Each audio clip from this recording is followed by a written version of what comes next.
తెలుస్తుంది. ఇంత కిరాతకంగా ఏ మనిషి కూడా చంపకూడదు అంటూ కూడా స్థానికులు కుటుంబ సభ్యులు కూడా ఆవేదన వ్యక్తం చెందుతున్నారు. హైదరాబాద్ మీర్పేట్ లో కూడా దారుణం. పూర్తి విచారణ కూడా పోలీసులు చేసినట్లు కూడా తెలుస్తుంది. అయితే మాధవి హత్య కేసులో గురుమూర్తి నిందితుడు అన్నట్టు కూడా పోలీసులు పట్టుకున్నారు. అయితే కుక్కర్లో ఉడకబెట్టిన తర్వాత ఆమె ముక్కలన్నింటినీ కూడా ఒక డ్రెస్ హంగ్లర్ పై ఆరబెట్టిన తర్వాత మొత్తం ముక్కలన్నింటినీ కూడా కాల్చినట్లు కూడా తెలుస్తుంది. అయితే ఇంత కిరాతకంగా గురుమూర్తి చంపినందుకు మొత్తం కుటుంబ సభ్యులందరూ కూడా తీవ్ర ఆవేదన చెందుతున్నారు. ఇదే అంశంపై పూర్తి డీటెయిల్స్ మా ప్రతినిధి సాగర్ లైవ్ లో అందిస్తారు.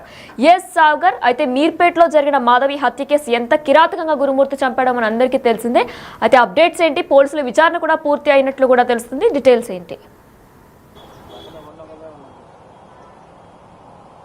ఇస్లకి మనం చూసాం, దేశవ్యాప్తంగా 2 తెలుగు రాష్ట్రాల్లో సంచలనం సృష్టించినటువంటి కేసు మీర్పేట్ పోలీసును ఛేదించినట్లుగా కూడా తెలుస్తుంది. అయితే వెంకట మాధవిని భర్త గురుమూర్తి అత్యంత దారుణంగా కిరాతకంగా హత్య చేసినట్లు కూడా కొన్ని ఆధారాలతో సహా పోలీసులు నిర్ధారణకు వచ్చినట్లుగా కూడా తెలుస్తుంది. వెంకట మాధవిని గురుమూర్తి ఎలా చంపాడు, ఎలా హత్య చేశాడన్న పిన్ టు పిన్ విషయాలను కూడా ఇక్కడ పోలీసుల దర్యాప్తులో వెల్లడయ్యాయి. అయితే సంక్రాంతి పండుగ రోజే కట్టుకున్న భార్యను 13 సంవత్సరాల వివాహ బంధానికి వెంకట మాధవి తన భార్యను కిరాతకంగా పండుగ రోజే హత్య చేసినట్లుగా కూడా పోలీసులు నిర్ధారించారు. అయితే భార్యతో గొడవ పడిన అనంతరం ఆమె పైన దాడి చేసిన అనంతరం వెంకట మాధవి తన ఇంట్లోని జిల్లెలగూడలో ఉన్నటువంటి నివాసంలోనే ఈ గొడవంతా జరిగింది. గొడవ జరిగిన అనంతరం ఆమె దాడి చేయడంతో గురుమూర్తి తన భార్య పైన దాడి చేయడంతో ఆమె స్పృహ తప్పి పడిపోయింది. అయితే స్పృహ తప్పి పడిపోయిన అనంతరం కూడా ఆమెని ఖచ్చితంగా హత్య చేయాలన్న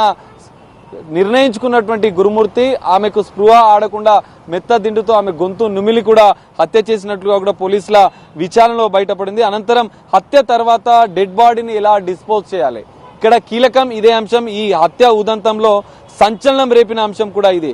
సూక్ష్మదర్శిని అనే క్రైమ్ థ్రిల్లర్ సినిమా ఆధారంగానే అందులో ఏదైతే హత్య చేసిన బాడీని డీకంపోజ్ ఏ విధంగా డిస్పోజ్ చేశారో దాని తరహాలోనే బాడీని డిస్పోజ్ చేయాలి, తన భార్య బాడీని డిస్పోజ్ చేయాలని చెప్పి నిర్ణయించుకున్నాడు భర్త గురుమూర్తి. ఇంత దారుణమైన ఘటన అని చెప్పుకోవచ్చు మనం. వెంకట మాధవి మృతదేహాన్ని మొదటగా 4 ముక్కలుగా తల భాగాన్ని వేరు చేసి 2 కాళ్ళు చేతులను వరిచేసి ముండాన్ని కూడా 2 ముక్కలను మృతదేహాన్ని మొత్తం 4 ముక్కలుగా కూడా నరికి, అయితే మొదట కాళ్ళ భాగాన్ని చేతుల భాగాన్ని వాటర్ హీటర్ ద్వారా మరిగించిన బకెట్లో వేసి దాన్ని దాదాపు 2-3 గంటల పాటుగా మరిగించినట్లుగా, బాడీ పూర్తిగా డీకంపోజ్ అయ్యే విధంగా కొన్ని కెమికల్స్ కూడా అందులో వాడినట్లుగా కూడా తెలుస్తుంది. అయితే బకెట్లో బాడీ పార్ట్స్ అన్నింటినీ పూర్తిగా నుజ్జు అయిన అనంతరం వాటిని కొన్ని బాత్రూంలో ఫ్లష్ చేసి దాని ద్వారా బయటకు పంపించాడు. అయితే మరికొన్ని శరీర భాగాలను కూడా కమర్షియల్ గ్యాస్ పైన ఉడికించి మొత్తం బాడీ పై ఉన్నటువంటి చర్మాన్ని మొత్తం మృతదేహానికి సంబంధించిన చర్మం పూర్తిగా కాలే వరకు కూడా ఆ కమర్షియల్ గ్యాస్ పైకైనా కాల్చినట్లు కూడా పోలీసుల విచారణలో తెలిసింది. అయితే ఈ మొత్తం ఉదంతంలో కాలుస్తున్న సందర్భంలో పెద్ద ఎత్తున స్మెల్ వస్తున్న సందర్భంలో గురుమూర్తి తన ఇంటికి సంబంధించిన అన్ని ద్వారాలను తెరిచి ఫ్యాన్లు వేసి ఆ స్మెల్ తట్టుకోలేక బయటకు పంపించినట్లుగా కూడా తెలుస్తోంది. అయితే అనంతరం బాగా ఉడికిన మృతదేహాలను బయటికి పంపించే ఉద్దేశంతో ఆయన ఇదంతా చేసినట్టుగా, అంటే బాడీకి సంబంధించినటువంటి ఎలాంటి ఆనవాళ్లు లేకుండా ఉండేందుకే ఆయన ఈ హత్యలో పూర్తిగా ముక్కలుగా చేసినట్లుగా కూడా గుర్తించారు. అయితే కాలుతున్న సమయంలో ఏదైతే డెడ్ బాడీ వెంకట మాధవికి సంబంధించిన డెడ్ బాడీని కాలుస్తున్న సందర్భంలో గురుమూర్తి చేతులకు కూడా కొన్ని కాలిన గాయాలైనట్లుగా కూడా పోలీసుల విచారణలో తెలుస్తుంది. అయితే మొత్తం బాడీ డీకంపోజ్, చర్మానికి సంబంధించినటువంటి పూర్తిగా బాడీ అనేది శరీర భాగం పూర్తిగా కాలిపోయిన అనంతరం మిగిలిన బొక్కలని కూడా ఒక ఐరన్ రాడ్ ద్వారా చూర్ణం లాగా చేసి దాన్ని కొట్టి దంచి దాన్ని చూర్ణం లాగా చేసి ఆ బకెట్ ద్వారా ఆ బొక్కలకు సంబంధించి ఎముకలకు సంబంధించినటువంటి చూర్ణాన్ని పూర్తిగా చెరువులో పడేసినట్లుగా కూడా పోలీసులు గుర్తించారు. మనం చూడొచ్చు, ఇవన్నీ కీలక పరిణామాలు ఈ కేసులో. హత్య చేసిన గురుమూర్తి ఎంత దారుణంగా అత్యంత కిరాతకంగా కట్టుకున్న భార్యని హత్య చేసిన అనంతరం కూడా ముక్కలుగా నరికి, ఇది అత్యంత దారుణంగా కూడా మనం చెప్పుకోవచ్చు. అత్యంత అమానవీయ సంఘటనగా కూడా మనం అభివర్ణించవచ్చు.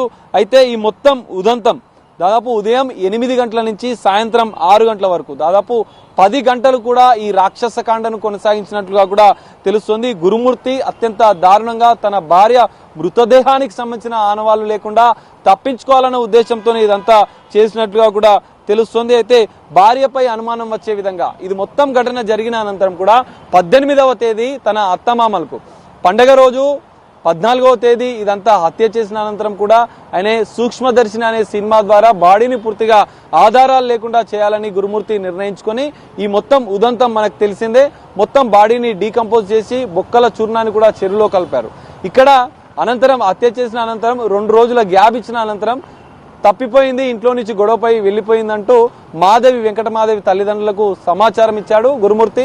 సమాచారం ఇచ్చిన ఎలాంటి డౌట్ రాకుండా, అత్తమామలకు డౌట్ రాకుండా, పోలీసులకు డౌట్ రాకుండా కంప్లైంట్ ఇవ్వడానికి కూడా మీర్పేట్ పోలీస్ స్టేషన్ కు స్వయంగా అత్తమామలతో కలిసి వెళ్లి అమాయకంగా నటించాడు గురుమూర్తి.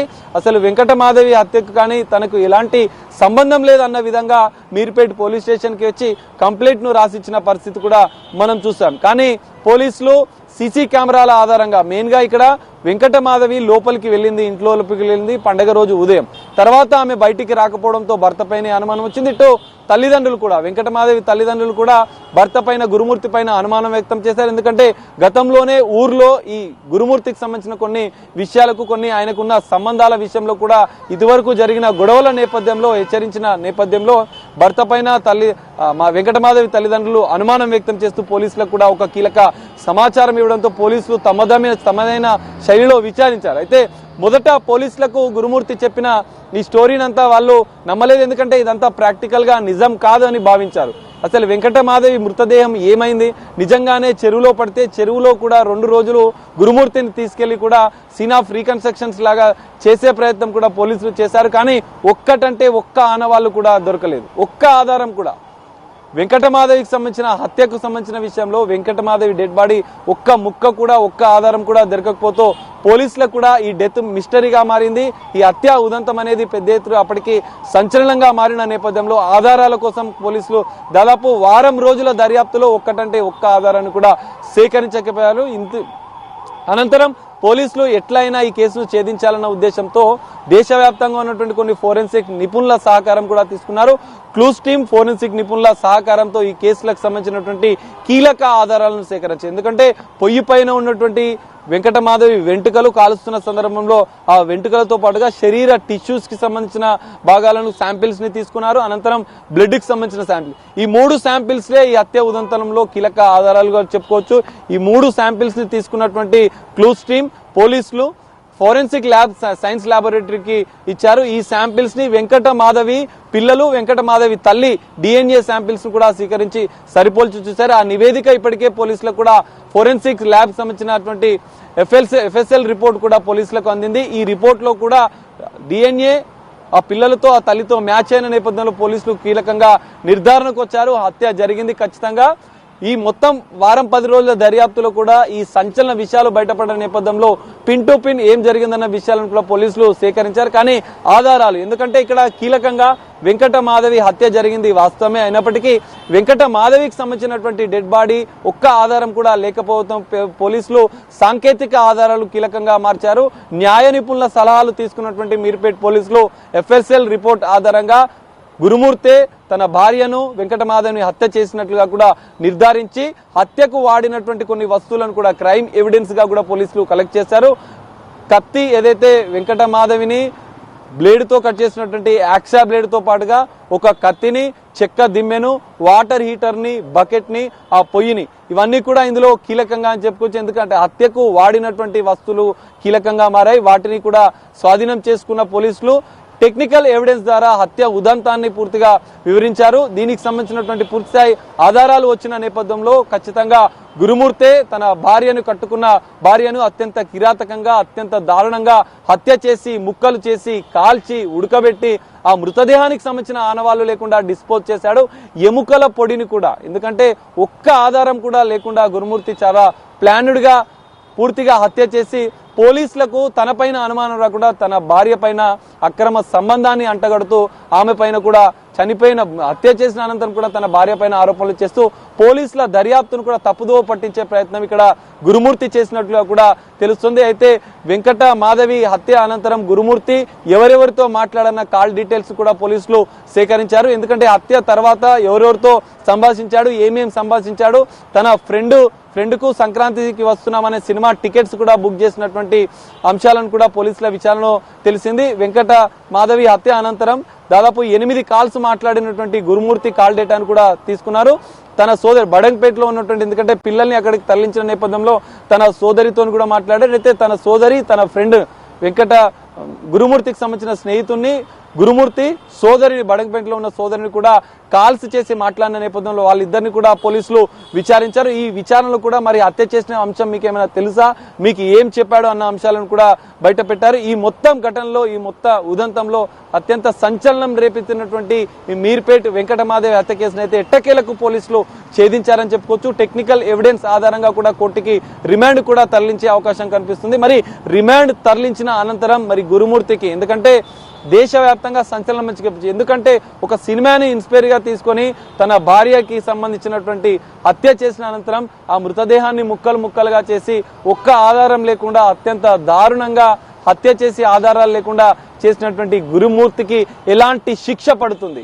ఖచ్చితంగా ప్రజలు, నెటిజన్లు కూడా పెద్ద ఎత్తున ఈ అంశాన్ని లేవనెత్తుతున్నారు. ఖచ్చితంగా గురుమూర్తిని కఠినంగా శిక్షించాలని చెప్పి డిమాండ్ కూడా పెద్ద ఎత్తున వినిపిస్తుంది. ఇప్పటికే మహిళా సంఘాలు కూడా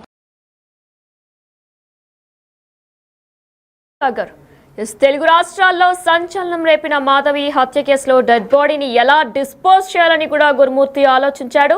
సూక్ష్మదర్శిని సినిమా చూసి డెడ్ బాడీని డిస్పోజ్ చేయాలని కూడా నిర్ణయం తీసుకున్నట్లు తెలుస్తుంది. అయితే మాధవి మృతదేహాన్ని 4 ముక్కలుగా నరికిన గురుమూర్తి కాళ్లను, చేతులను కట్ చేసి బకెట్లో వేసి నీళ్లు పోసి హీటర్ పెట్టి ఉడకపెట్టిన వైనం కనిపిస్తుంది. అయితే ఉడికించిన వాటర్ని టాయిలెట్లో పోసి ఫ్లష్ చేశాడు గురుమూర్తి. బాగా ఉడికించిన తర్వాత మృతదేహాలను బయటకు తీసి కాల్చాడు. కాలిపోయిన ఎముకలను సైతం కూడా ఇనప రాడ్డుతో పొడి చేసి తర్వాత గురుమూర్తి ఎముకల పొడిని తీసుకెళ్లి చెరువులో చల్లేశాడు. అయితే మృతదేహాన్ని కాల్చే సమయంలో గురుమూర్తి చేతులకు గాయాలు కూడా అయినట్లు తెలుస్తుంది. ఉదయం 8 నుంచి సాయంత్రం 6 గంటల వరకు ఈ రాక్షసకాండ మొత్తం కూడా అయ్యింది. మృతదేహం కాలిపోతున్న సమయంలో వాసన బయటికి పంపించేందుకు కూడా ఫ్యాన్లు పెట్టాడు. ఇంటి తలుపులు మొత్తం కూడా తెరిచి ఫ్యాన్లు ఆన్ చేసి కాల్ చేసినట్లు కూడా గురుమూర్తి పోలీసులు ఎదురు చెప్పుకొచ్చాడు. అయితే భార్యపై అనుమానం వచ్చే విధంగా పోలీసులు తప్పుదోవ పట్టించాడు గురుమూర్తి మొదట్లో కూడా. అయితే భార్య తప్పు చేసింది, భార్య మిస్ అయినట్లు కూడా తప్పుదోవ పట్టించాడు. అయితే భార్యకే వివాహేతర సంబంధం అంటగట్టి పోలీసులకు తప్పుదోవ పట్టించే ప్రయత్నం కూడా చేశాడు. అయితే మరి ఇదే నేపథ్యంలో మీర్పేట్ హత్య కేసులో విచారణ దాదాపు కూడా పూర్తయింది. అయితే మొత్తం ఆవిడ మిస్ అయినట్లు కూడా పోలీసులను తప్పుదావ పట్టించాడు. ఆవిడికి ఏదో అక్రమ సంబంధం ఉన్నట్లు కూడా గురుమూర్తి చెప్పుకొచ్చాడు. అయితే చుట్టూ ఉన్న సీసీ కెమెరాల పరిశీలనలో కూడా తను ఎక్కడా బయటికి రాలేనట్లు కూడా పోలీసులు గుర్తించి మొత్తం విచారణ అంతా కూడా